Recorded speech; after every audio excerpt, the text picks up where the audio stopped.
अगर भगत सिंह को फांसी नहीं होती तो क्या वह हमारे लिए इतनी अहमियत रखते? सवाल गंभीर है और हमें सोचने पर यह मजबूर भी करता है। बटुकेश्वर दत्त जो नेशनल असेंबली में बम फेंकते समय भगत सिंह के साथ में थे, जिसके बाद भगत सिंह और उनके साथियों को फांसी दी गई। बटुकेश्वर को तो फांसी नहीं हुई, मगर उससे कई अधिक अत्याचार उनके जीवन काल में हुआ। क्या हुआ था बटुकेश्वर के साथ? क्यों आज बटुकेश्वर के बारे में लोग नहीं जानते और अपने जीवन काल में क्या क्या अत्याचार सहे हैं बटुकेश्वर ने, जानेंगे इस वीडियो में। तो वीडियो को लाइक और चैनल को जरूर सब्सक्राइब करें। दोस्तों, बात है साल 1928 की, जब भारत में बायकॉट प्रोटेस्ट और साइमन गो बैक के नारे लग रहे थे। तब लाहौर में एक ऐसे ही प्रोटेस्ट को लीड कर रहे थे लाला लाजपत राय। इस प्रोटेस्ट को रोकने के लिए ब्रिटिश पुलिस ने वहां लाठी चार्ज करने का ऑर्डर दे दिया, जिस दौरान लाला लाजपत राय को गंभीर चोटें आई। कुछ दिन अस्पताल में रहने के बाद वह शहीद हो जाते हैं। भगत सिंह जो युवा क्रांतिकारी नेता थे, चंद्रशेखर आजाद के साथ मिलकर 1928 में हिंदुस्तान सोशल रिपब्लिक एसोसिएशन का गठन किया था। लाला लाजपत राय की मृत्यु के बाद युवा क्रांतिकारियों में आक्रोश था। इस घटना का वह बदला लेना चाहते थे, जिसके बाद से चंद्रशेखर के नेतृत्व में भगत सिंह, सुखदेव और राजगुरु के साथ प्लान बनाया गया। यह सब ब्रिटिश ऑफिसर जेपी स्कॉट को मारना चाहते थे, मगर उनके क्रांतिकारी साथी जयगोपाल जेपी स्कॉट को अच्छी तरह से पहचान नहीं पाते हैं और उनकी जगह पर एसपी सॉन्डर्स की हत्या कर देते हैं। इसके बाद ब्रिटिश पुलिस भगत सिंह और उसके साथियों को तलाशना शुरू कर देती है, लेकिन भगत सिंह उसे चकमा देकर लाहौर से बंगाल चले जाते हैं। 1 साल तक ब्रिटिश पुलिस उसे ढूंढने में नाकाम रहती है, लेकिन 1929 में ब्रिटिश पुलिस उसे पकड़ लेती है। या यूँ कहिए कि ब्रिटिश पुलिस को भगत सिंह ने सरेंडर कर दिया।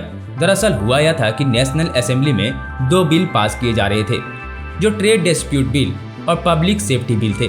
देखा जाए तो ये सारे बिल्स क्रांतिकारियों को नकेल कसने के लिए था, जिसके विरोध में भगत सिंह और उसके साथी बटुकेश्वर दत्त ने नेशनल असेंबली में बम फेंक दिया।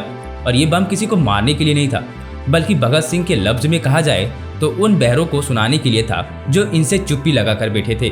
बम फेंकने के बाद भगत सिंह और उसके साथी बटुकेश्वर दत्त वहां से भागे नहीं, बल्कि सरेंडर कर दिया। 23 मार्च 1931 जब भगत सिंह, सुखदेव और राजगुरु को फांसी दी जाती है, वहीं एक और क्रांतिकारी बटुकेश्वर दत्त जो फांसी ना मिलने से दुखी था, उन्हें काले पानी की सजा सुनाई गई और अंडमान निकोबार के सेल्युलर जेल में भेज दिया गया। आज़ादी के बाद तो उन्हें रिहाई मिली, लेकिन यह रिहाई उस काले पानी और फांसी से कई अधिक दुखदायी थी। बटुकेश्वर दत्त कहते थे कि अगर उस दिन भगत सिंह के साथ उसे भी फांसी दी जाती तो मेरे परिवार को यह दिन देखना नहीं पड़ता। बटुकेश्वर दत्त आज़ादी के बाद एक साधारण सी नौकरी करने पर मजबूर थे। वे कभी सिगरेट फैक्ट्री तो कभी कंडक्टर का काम किया करते। जब भारत सरकार ने स्वतंत्रता सेनानी को बसों में रियायतें देने की बात कही, तो उस रियायत को पाने के लिए पटना कमीशन में बटुकेश्वर दत्त भी पहुंचे थे, लेकिन वहां से यह कहकर उसे निकाल दिया गया कि जाइए जाकर अपना स्वतंत्रता सेनानी होने का प्रमाण लेकर आइए। अब इस बात से अंदाजा लगाया जा सकता है कि कितने गुमनाम स्वतंत्रता सेनानी होंगे जो भारत के स्वतंत्रता कराने में संघर्ष तो किए और साथ में स्वतंत्रता के बाद जिंदगी भर भी संघर्ष करते रहे। बाद में बटुकेश्वर दत्त के बारे में यह बात पता चली तो उस ऑफिसर ने माफी भी मांगी, लेकिन आगे क्या? काले पानी की सजा के दौरान बटुकेश्वर दत्त को टीबी हो चुका था।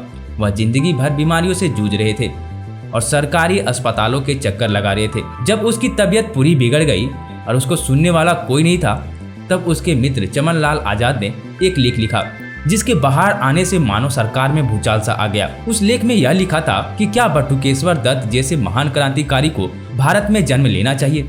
इस लेख को पब्लिक में आने से सरकार हरकत में आई, लेकिन तब तक टीबी के कारण उसके पूरे शरीर में कैंसर फैल चुका था।